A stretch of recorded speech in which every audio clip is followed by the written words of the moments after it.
When 2020 began, there were almost 30 Democratic candidates vying for the presidency and one Republican behemoth, President Donald Trump. And while former Vice President Joe Biden was an early favorite, no one could have predicted the twists and turns that led him to victory, a path largely driven by COVID-19.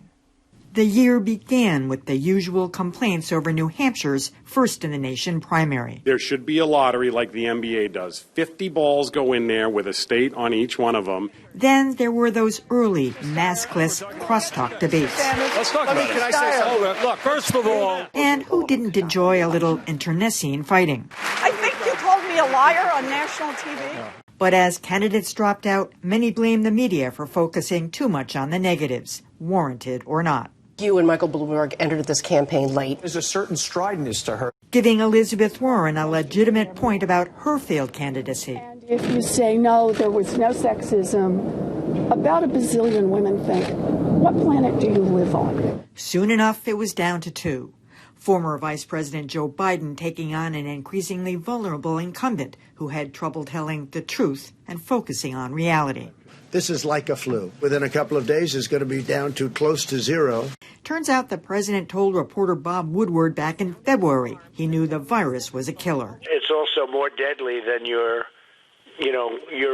strenuous flus.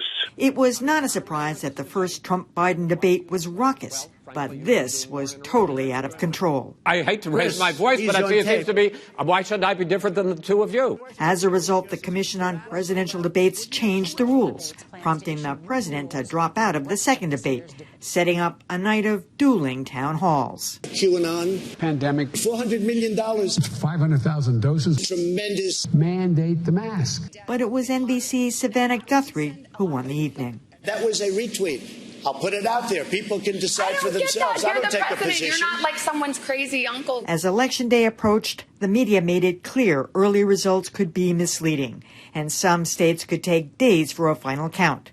Results the president refused to accept. Frankly, we did win this election. We'll be going to the U.S. Supreme Court. Which he did and lost again. You know, John, one of the things that I have trouble grasping now that Donald Trump still doesn't realize that the fact that he's lost this is that there was a lot of focus by the media in the 6 weeks leading up to the election. You know, the blue surge, the red surge, things to watch out for, things to be wary of. And it was clear, because we knew that a lot of states had changed election rules, that we weren't going to get results for days, maybe even weeks. So there was nothing new. There's nothing new about what happened. No, but lots of people didn't pay attention to that. It didn't sink in. And that's a problem with a lot of campaign coverage. And that's why, we were asked to think a little bit about the turning point moments in terms of media coverage of this election.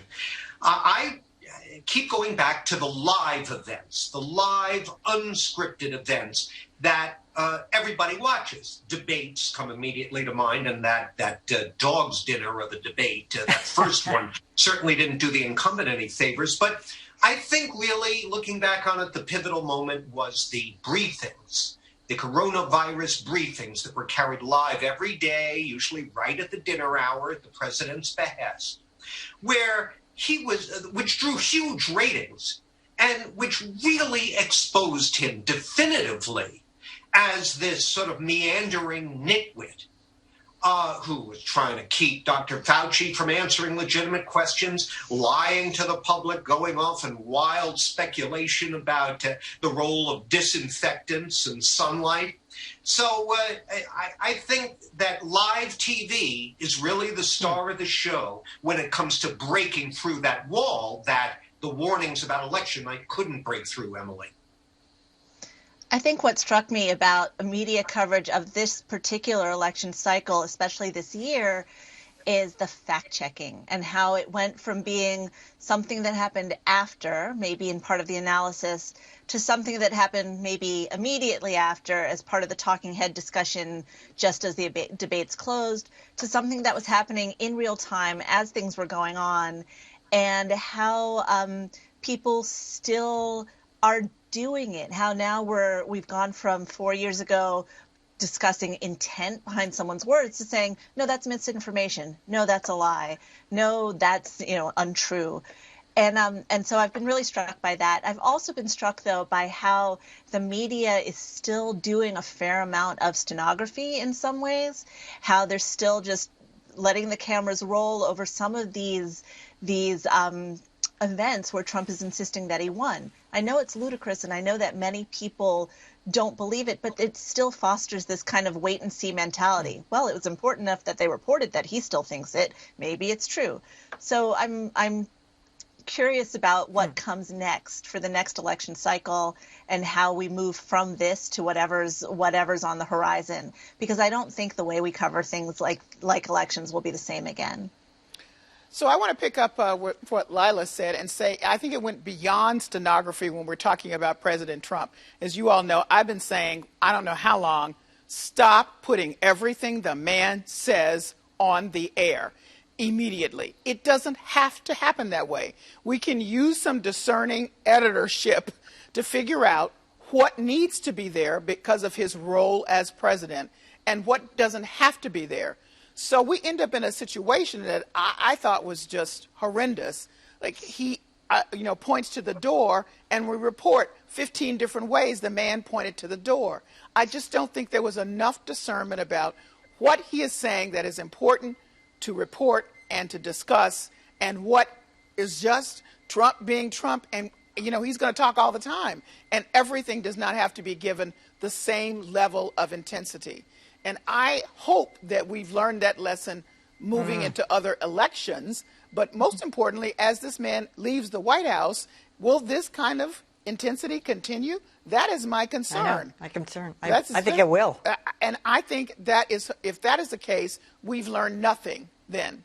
I would also say, once again, in the coverage of election, the issue of race, which is at the core of this, just got put over here, put over here, put over there, and then all this wide-eyed, wow, Latinos are not a monolith. By the way, neither are black people. I mean, it was just so really predictable, and it didn't have to be. We have too many smart people in these jobs, so that should not have happened again.